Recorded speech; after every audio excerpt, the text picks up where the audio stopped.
first book. Yeah. Yes, which I taught in 6 years ago, and it's a senior class. Yeah.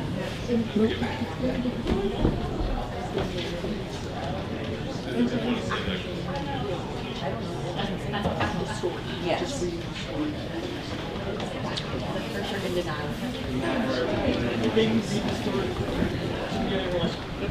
When you read the first book, and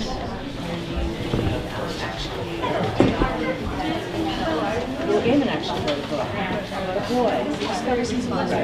She's white out with glasses. He's like a kid. Yeah, it's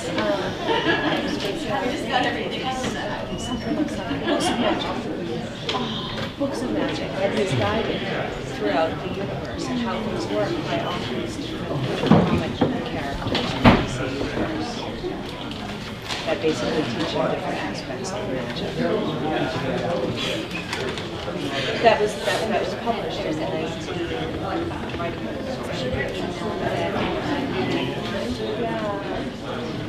So you just taught me something. Now I'm like curious and weird. Yeah.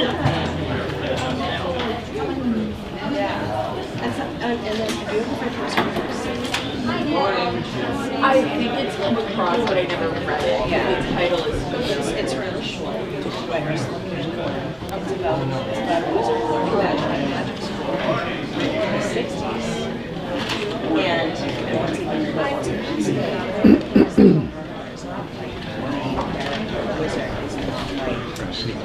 Good morning.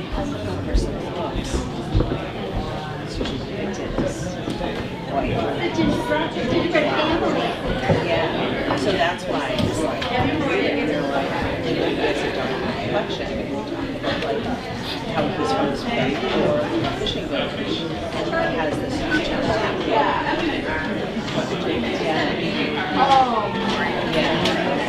but it's often it's like a 6th grade book, and it'll take you probably a day. It's so good.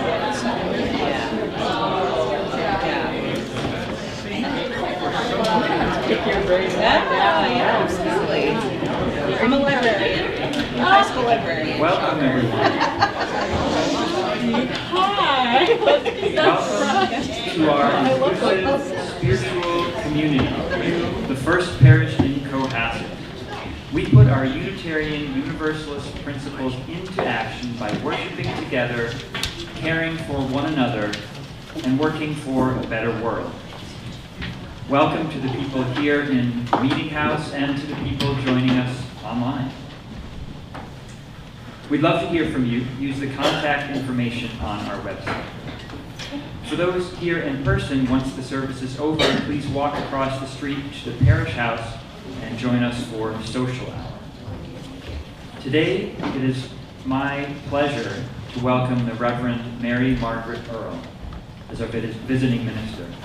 The Reverend Mary Margaret Earl has served as Executive Director and Senior Minister of the Unitarian Universalist Urban Ministry for 11 years. In this ministry, she works for racial justice and to strengthen connections between UUs and the Roxbury neighborhood where the UUUM operates. She has served on the leadership team of Moral Movement Massachusetts, the Roxbury Cultural Network, and the search committee for the Roxbury Community College president. Prior to her arrival at the UU Urban Ministry, she spent 10 years at a faith-based nonprofit in Rhode Island serving the homeless community.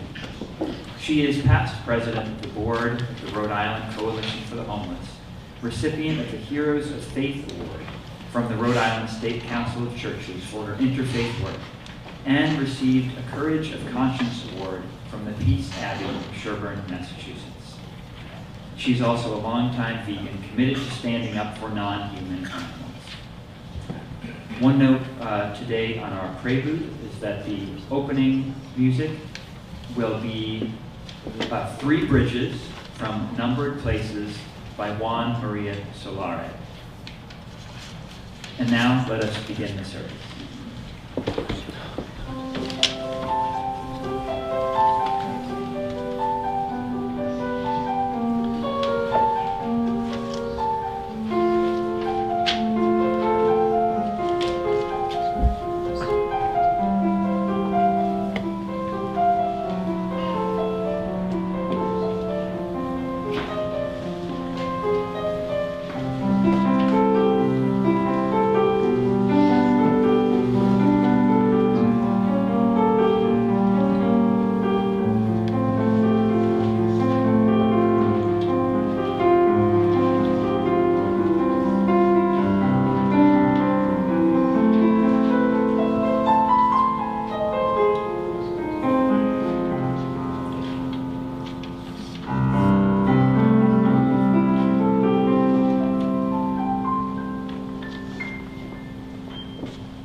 I didn't want to love the birds, wild at the feeder, skittish and fleeting, the way my mother loved them as she grew old, gazing out the side window, nursing tea and toast, charmed by the goldfish and the dark-eyed junco, charmed by blue jays.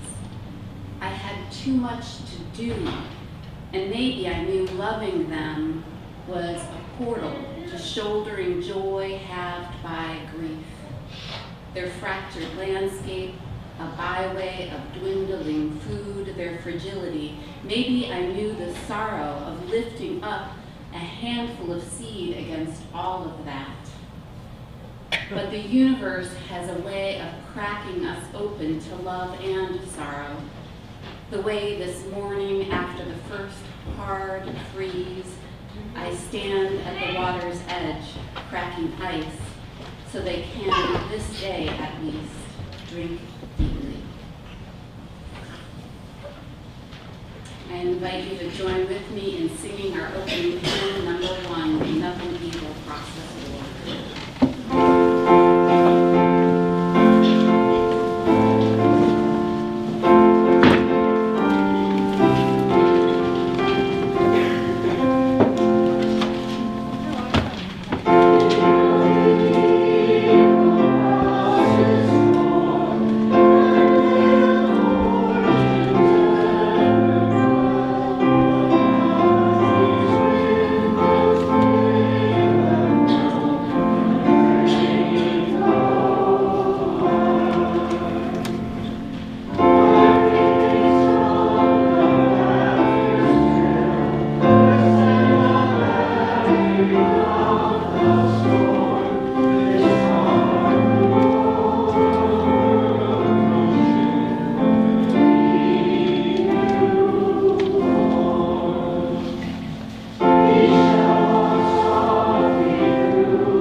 Please join me in the words for the chalice lighting found in number 447 in your gray song.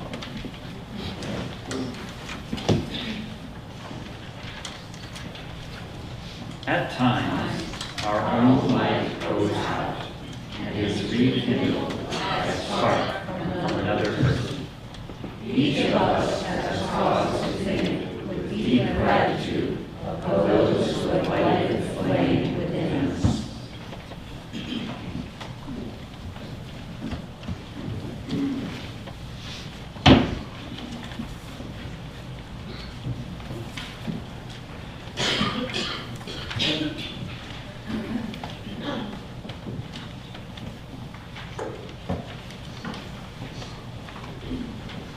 I invite everyone singing with the pop-up choir.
we take time to recognize the joys, sorrows, and needs for healing among us.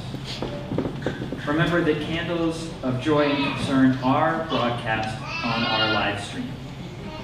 During this time, you may come forward and light a candle to ask this community for support in personal healing, or to share a personal joy, sorrow, concern, or major life passage. You may light a candle in silence, or you may say your first name and briefly tell us what is in your heart this morning.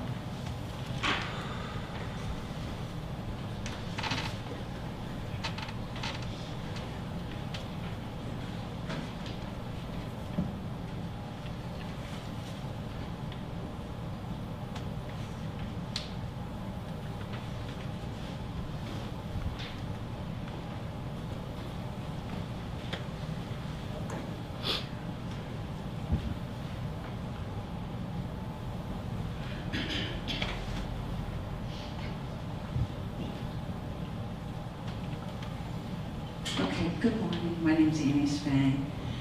I'm lighting this candle in memory of Jane I'm sorry. I know she's a long-time member and great friend to many of us. So she died on Tuesday at home with her family at the age of 90.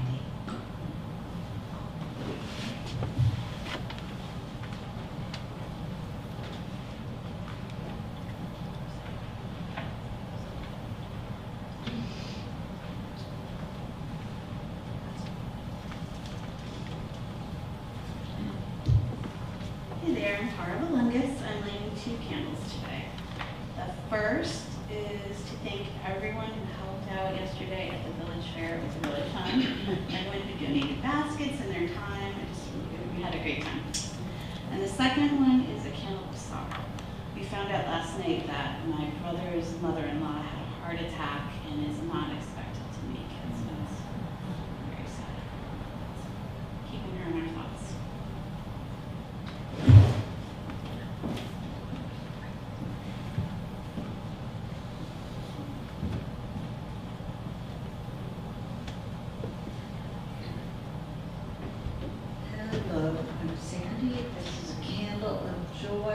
My youngest grandchild was 17 yesterday. And we had a really good time, and he's adorable, and I just wanted to share my joy.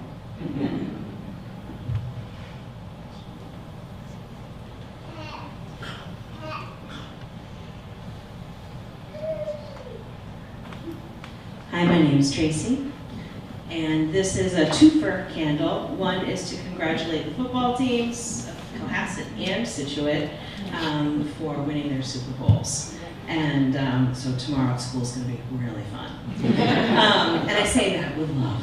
And the other wish that I have, or hope, is for my husband Todd. He is on the board of the Massachusetts Independent Comics Expo. This is his third year doing it. It takes an entire year to put together. And this is the weekend that it's happening. And like last night he was washing staff t-shirts and folding them all to bring back in today. So I'm very proud of him. Thanks.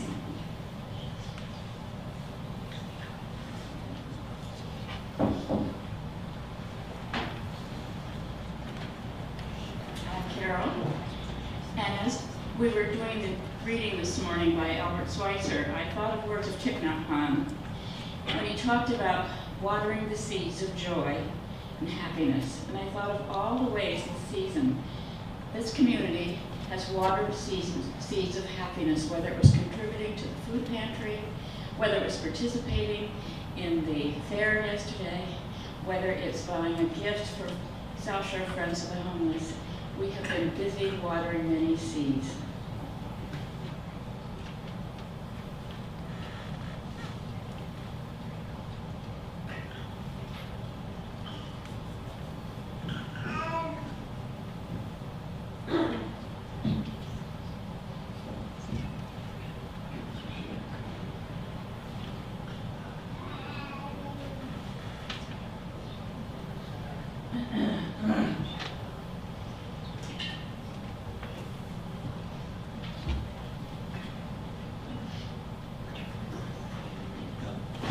Good morning, I'm Ned Tebbets, and I'm lighting a candle here for my wife, Chalice Tebbets. Chalice unfortunately has dementia. She has good days and she has bad days. Thank you. Would you light the candle for me? Thank you.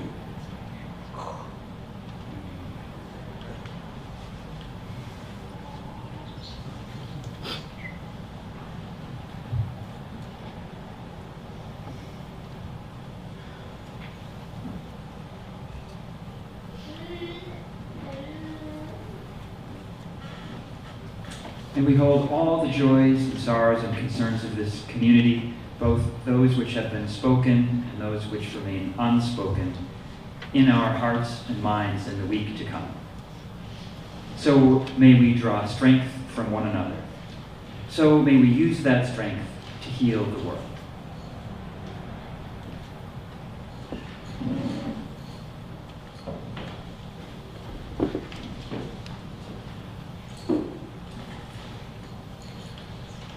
Good morning. This morning we are going to use this time to do something special and engage in a ritual together. So we're going to take a minute to center and also to reflect on, in the times that we're in, a core strength within ourselves that helped us get through a time of trial or turmoil in our lives before. So I'm going to offer a few words of centering, and then we're going to enter a time of shared silence and reflection, thinking about a core strength that helped us get through a hard time. And after that quiet, we're going to invite you to write that strength on a piece of paper that I think is around you or will be handed out. You can see some pens maybe and slips of paper. And then we're going to, after we have a time of writing down, we're going to pass them to the center aisle and they're going to be collected. So I guess maybe pass it all down this way and it'll be collected here, and some of them will be read later in the service. So again, we're going to center, quiet, write, pass. So I'm going to invite us to breathe in and breathe out and center and come fully into the space and place. And I invite us to listen to a few words to gather us by. Spirit of life, of creativity, of resilience. We gather in gratitude for this time to step away from the noise and the chatter and to be together in community in this beautiful space among friends. We take time to settle, to let our shoulders drop, to be. In this sea of trouble in which we find ourselves, in the waves of turmoil, we remember that we have been through turmoil and we have come through. We remember when we fell and rose again. We remember when we lost our way and found a new way. We remember heartbreak and then healing. And we remember what it was that helped us to rise, to find, to heal. Our love, our strength, our stubbornness, our faith. And we enter together into a time of quiet reflection.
Take a moment.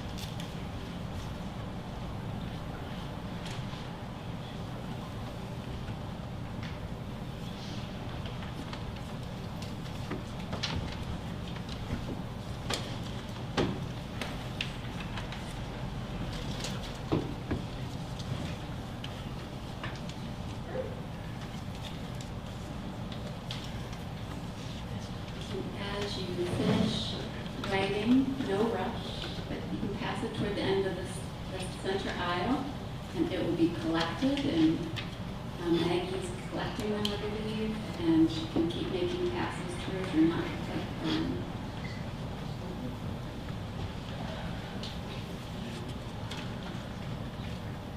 you can hold it up when you're done.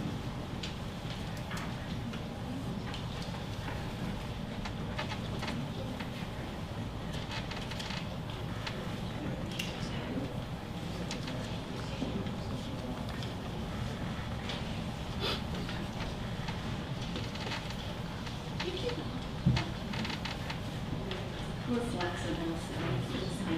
To do that too.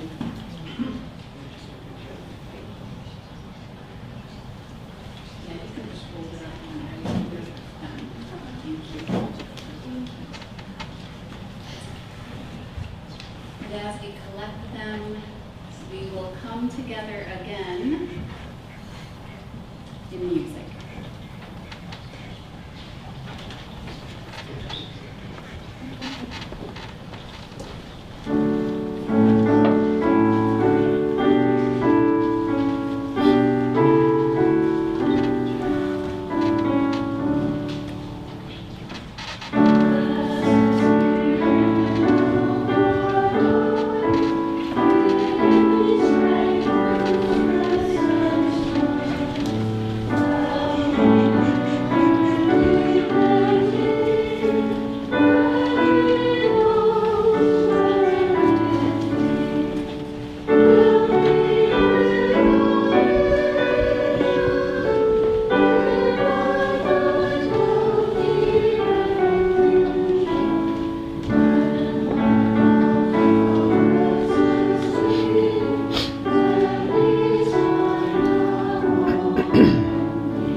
Today's reading is from The Demon of Unrest by Erik Larson, about the events and tensions leading up to the launch of the Civil War.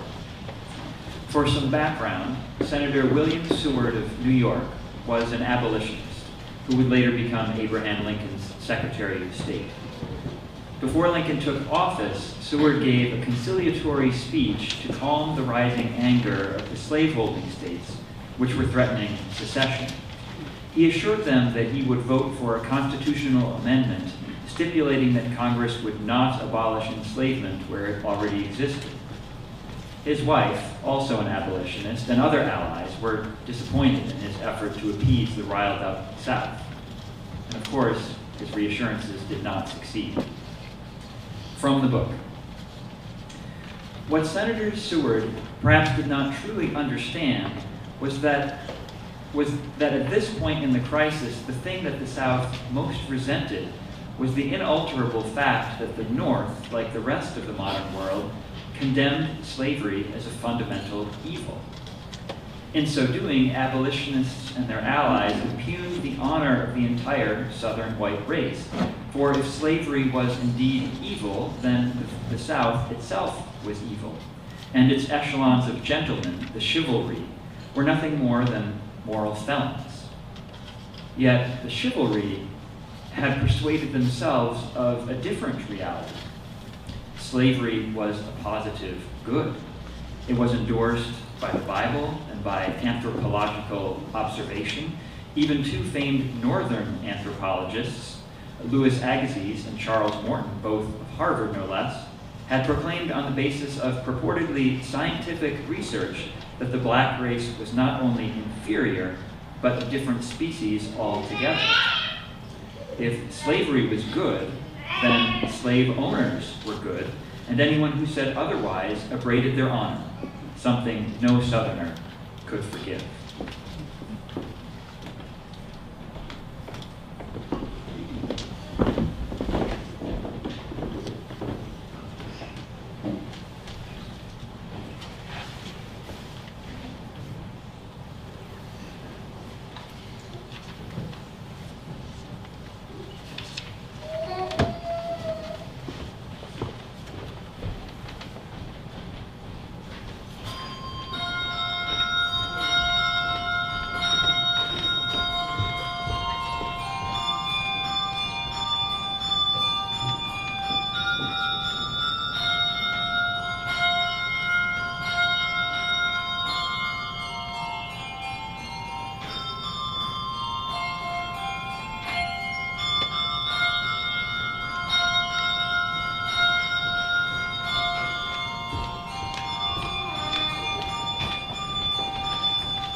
Good morning again. Thank you. It's good to be back in Cohasset this morning. I wanted to thank my colleague, Reverend Dan Harper, for inviting me to visit again. Good morning. I also wanted to thank Matt, is it Matt or Matthew? Matt, for helping with worship this morning. Thank you. Thank you for the music and the bell choir. Cohasset is one of 46 Unitarian Universalist congregations around Greater Boston that are members of the Unitarian Universalist Urban Ministry. Your delegates to the Urban Ministry are Nancy Robertson and Mary Parker. They help build a bridge between Cohasset and the work of the Urban Ministry, letting you know how to get more involved, and I want to thank them this morning for their service. I also want to appreciate supporters among you, including Mary and Cragen Parker and Warner and Margaret Henderson. Thank you for the ways that you sustain our work in Roxbury. I look forward to continuing to build the relationship between Cohasset and the urban ministry, and my colleague Maggie, where's Maggie again? Maggie will be joining in social hour, and we hope that you will want to get to know more about us. So it is good to be here with you in this national moment, which is a hard and intense moment in history. Daily we are drowning in this cascade of headlines that frighten, frustrate, and anger us before we even get started on our day. Who here, when you are following the news, feels like a cat chasing a laser beam? Or who feels exhausted before even finishing the first cup of morning coffee, right? So this morning, we focus on how we resist being drawn into the chaos, about staying grounded in the midst of it. And we begin by again breathing in and out, and with a story. In March of 1861, Abraham Lincoln was inaugurated and became president when the nation was on the brink. At the heart of the stress fracture between the North and the South was enslavement. The conflict was intensifying as Southern slaveholders feared that Lincoln would end their dominion. For years, the dispute over enslavement had simmered. The South, no longer in step with the rest of the world that had deemed it immoral, protected the institution ferociously. Political solutions like the Missouri Compromise had tenuously held the nation together, but all that was coming undone with Lincoln's unlikely election. This gangly, rough-hewn president had a deep and abiding faith in the Constitution of our young country and in the central importance of its cohesion, and he waded into the center of a fiery cauldron. One of the first letters to be passed to him after he assumed the presidency was about the crisis at Fort Sumter in Charleston, South Carolina. This moment, we now know, was the spark that finally ignited the Civil War. Charleston was a hub for slave trading, and South Carolina the first state to secede. The politics of the slaveholding state were driven by the wishes of a group of wealthy enslavers known as the chivalry. Erik Larson, in his book, The Demon of Unrest, which we heard from earlier, told of the events leading up to the attack on Fort Sumter and described the chivalry thus, quote, "The chivalry gave themselves military titles and favored elaborate uniforms. Their Southern Carolina standard-bearer, novelist William Gilmore Simms, wrote 82 novels in which chivalry and honor were central themes. Chivalry to him meant gallantry, stimulated by courage, warmed by enthusiasm, and refined by courtesy. The chivalry valued honor above all human traits and would happily kill to sustain it," end quote. Their fierce commitment to enslavement was propelled by economics and power, yes, but also something even stronger, self-image. Southern enslavers needed to see enslavement as good, Larson explains, because they wanted to be seen as good. This was an electric nerve running through the conflict, quote. "The thing the South most resented," Larson wrote, "was the inalterable fact that the North, like the rest of the modern world, condemned slavery as a fundamental evil." He continues, "In doing so, abolitionists and their allies impugned the honor of the entire Southern white race, for if slavery was indeed evil, then the South itself was evil, and its echelons of gentlemen, the chivalry, were nothing more than moral felons. This," Larson writes, "the South could not forgive." And it was in this charged atmosphere that Fort Sumter stood. When South Carolina seceded, its leaders deemed it an insult to their new government that federal troops remained, and they demanded surrender. To hold the fort, the U.S. troops needed food, Supplies dwindled, the Confederate forces swelled. At stake was the nation, a continued fragile truce between North and South. At stake was war. In this fraught moment, Abraham Lincoln received a letter about Fort Sumter. The question before Lincoln was whether to fight, to send supplies, or to evacuate, each choice leading to a reaction of national proportion. He received it and he immediately paused. He pondered. Abraham Lincoln pondered. With tensions rising, with Confederate representatives knocking at his door, with streams of job seekers crowding into the White House, Lincoln considered. He stayed grounded, and he considered. He asked his newly appointed cabinet members to weigh in. When most said abandon Fort Sumter, he continued pondering. Days passed, tensions rose, and Abraham Lincoln stood in the midst of it, considering the surest path forward. We know now the ending of the story. In the short term, Sumter was lost. In the longer term, the Union held. In the much longer term, we are still grappling with the legacy of enslavement into today. When I read this story, I marveled at three things. One, the parallels with today's national landscape. Two, Lincoln's ability to resist chaos and think clearly. And three, how challenging that is for us to do today with today's 24-hour news cycle. Today we hear echoes of that pre-Civil War time, the national polarization, the drive by a few elites at the top to grab and keep power, the anger, the high stakes. But there now also is the pace of it, news not delivered by horseback, but rapid-fire social media. We live in a maelstrom of distressing news. Maybe that's the point of it, to distract and exhaust us. And so there is no more important matter before us than staying grounded in the midst of it. Staying grounded so we can prioritize, think clearly, and act from the strength at the center of ourselves.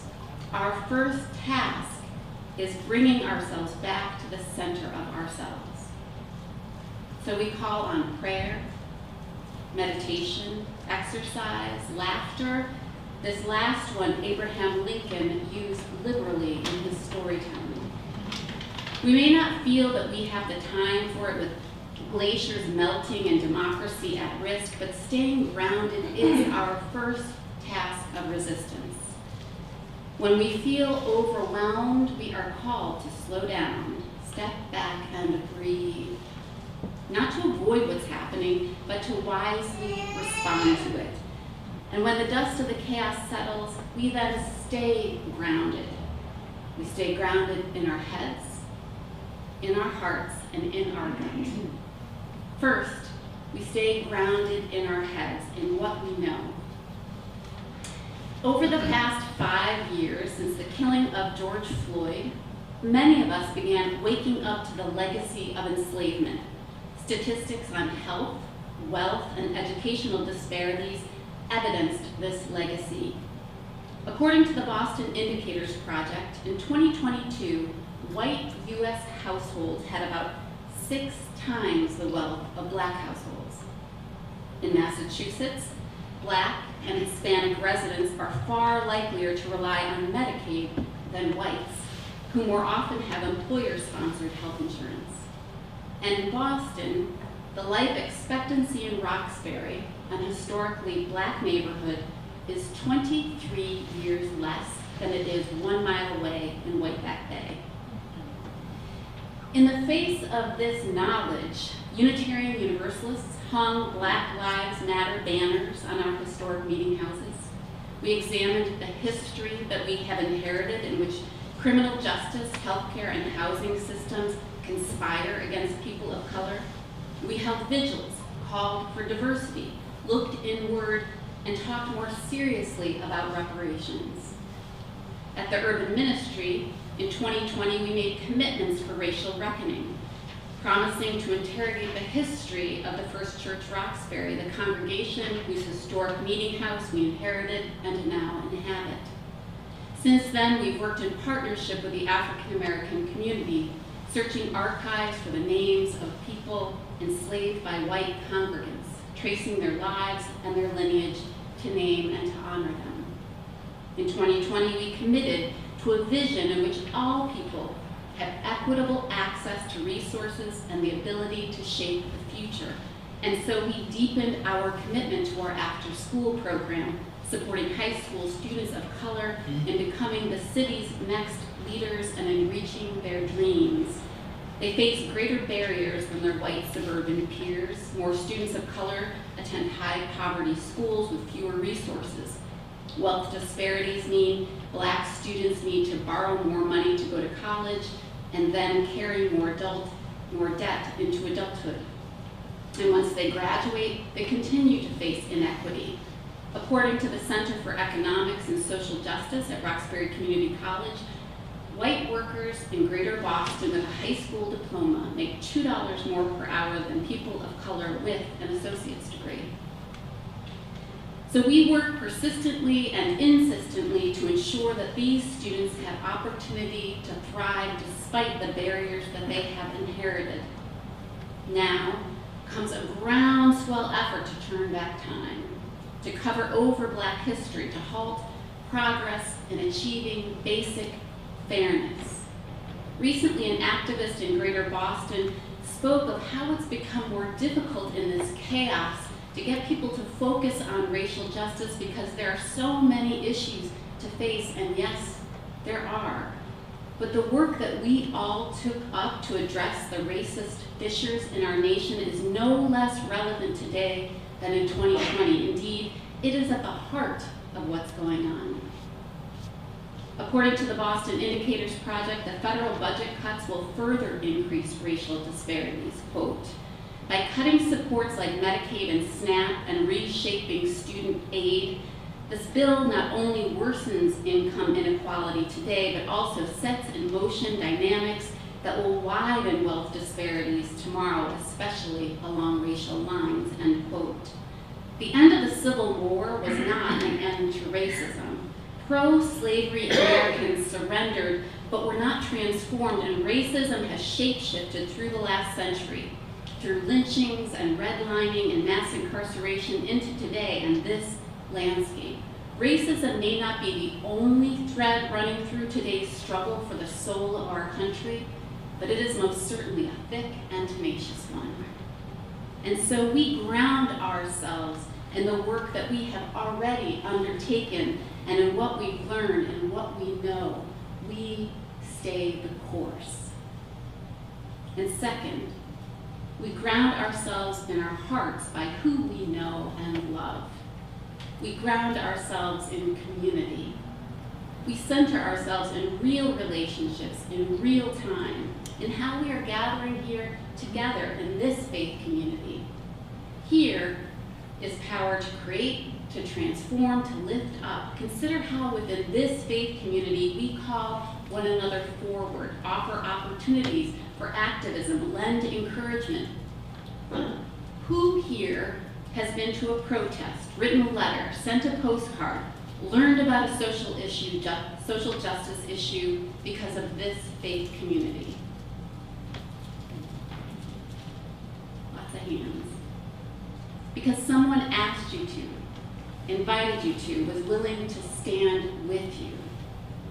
We do together what it would be harder to do alone. Let us feel the energy that pulses right here in this beloved circle, and let that ground us. And let us also widen the circle. In Greater Boston, we remain deeply segregated by race and by income.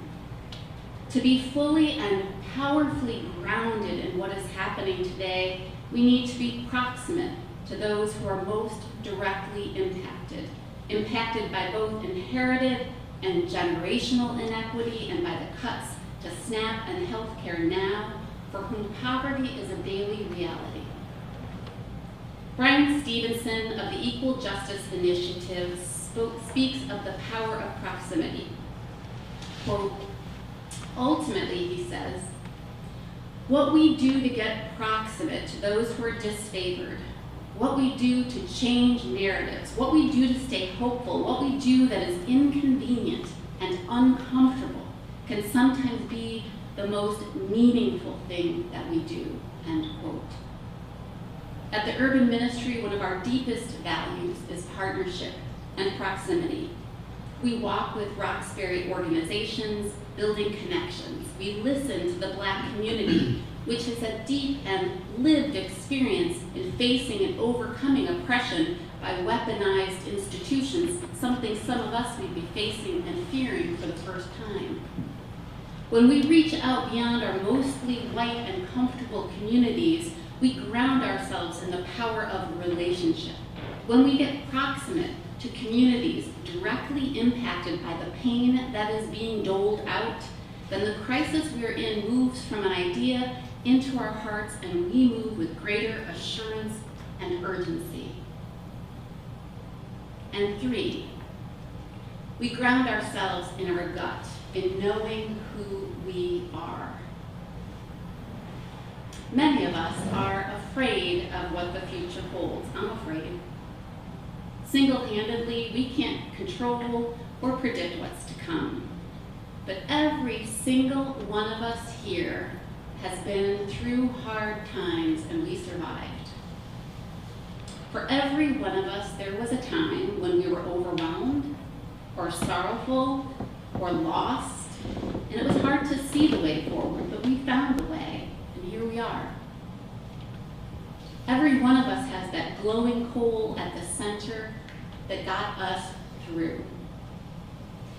Erik Larson writes of Lincoln's Secretary of State, William Seward, in the early days of the new administration, when Seward tried to manipulate the new president about Fort Sumter in the midst of that cloud of stress. Seward, the more polished politician, was certain that he could push around this country lawyer, this man who'd suffered the early loss of a mother whose father was barely literate, who grew up poor. What he did not recognize yet, Larson writes, was that there was steel in this Illinois lawyer. We have within us gifts of steel and light to bring to the times that we are in. And I'm going to lift up a few. There are some of the strengths in the center of us right here. A healthy perseverance. A practice of hope. To look at the world with a hopeful eye. A lesson from Cory Booker. Music. Faith. The power of possibility. The New England Patriots. Get it where you can. Eternally optimistic. The ability to seek help. Hope and trust. The love around me and in me. Singing and music. Dedication. Abiding awe in all life. And so many more. These are just some of the gifts of steel and light that are here right now in this time.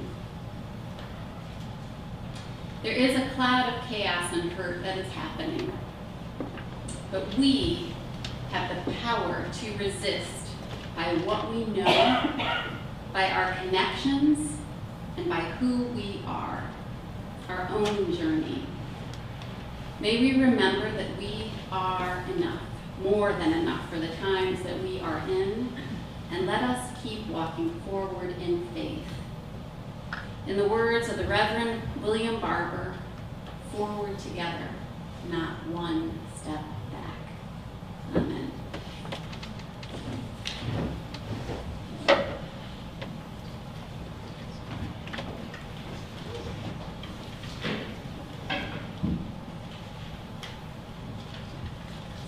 We now receive the offering for the work of this congregation. Half of your contribution goes to the Share the Plate project, which this month is the Cohasset Community Assistance Fund. Cashless donations can be made using the QR code printed in the order of service. Ours has been an extraordinarily generous congregation, and on behalf of the congregation, I thank you for whatever generosity you are able to extend today.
I invite you to please stand if you like for our closing hymn together, which is in the gray hymnal, number 168. One more step, Mary Beth, reading all four.